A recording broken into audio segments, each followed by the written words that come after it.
হরে কৃষ্ণ, রাধাবিন্দু চ্যানেলে আপনাদের সকলকে স্বাগত। আপনারা কেমন আছেন? আশা করি সকলে ভালো আছেন এবং সুস্থ আছেন।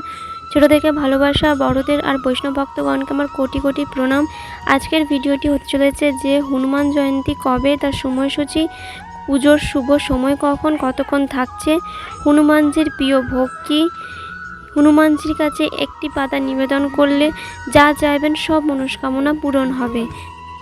সব কিছু আমি আজ এই ভিডিওতে বলবো। তার আগে বলবো, যারা হনুমানজির ভক্ত তারা কমেন্টের জয় বজরংবলী লিখতে কেউ ভুলবেন না। তাহলে এবার ভিডিওর মূল পর্বে যাওয়া যাক। বজরংবলী বলবুদ্ধি ও শৌর্যের প্রতীক বজরংবলী, তাই বজরংবলী শুক্লপক্ষে পূর্ণিমা তিথিতে জন্মগ্রহণ করেন। ধর্মীয় ধারণায় বলা হয়েছে যে বজরংবলী এখনও জীবিত আছে। হনুমান জয়ন্তী দিন আরাধনা করলে সমস্ত সংকট থেকে রক্ষা পাওয়া যায়। এই বছরে হনুমান জয়ন্তী মঙ্গলবার পড়েছে।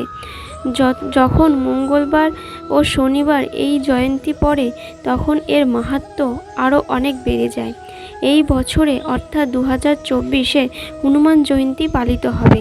ইংরেজি 23শে এপ্রিল 2024 মঙ্গলবার, বাংলা 10ই বৈশাখ 1431 তিথিতে পূর্ণিমা তিথি লাগছে।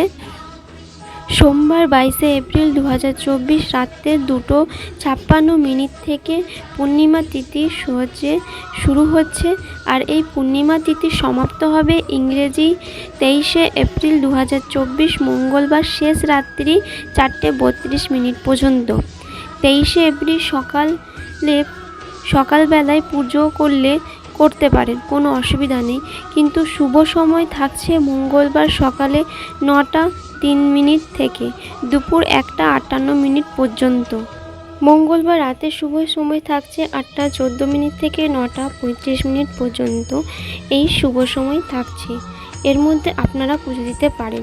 আর হনুমানজির সবথেকে প্রিয় খাবার প্রিয় ভোগ হচ্ছে মতিচুরের লাড্ডু।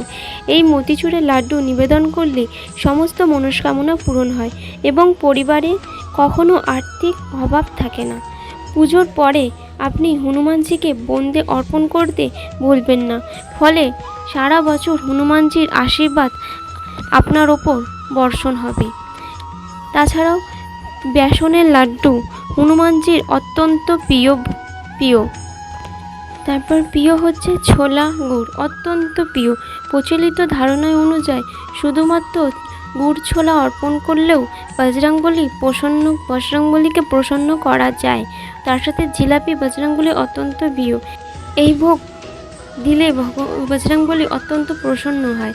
বজরংবলী ভক্তের নিজের সমস্ত ওপর আশীর্বাদ থাকা সমস্ত সংকট দূর করে থাকে।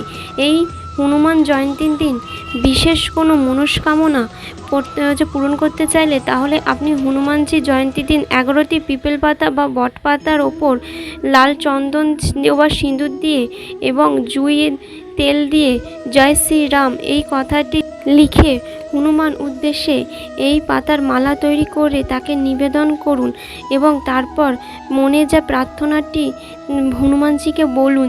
দেখবেন সেই প্রার্থনাটি হনুমানজি পূরণ করবেই।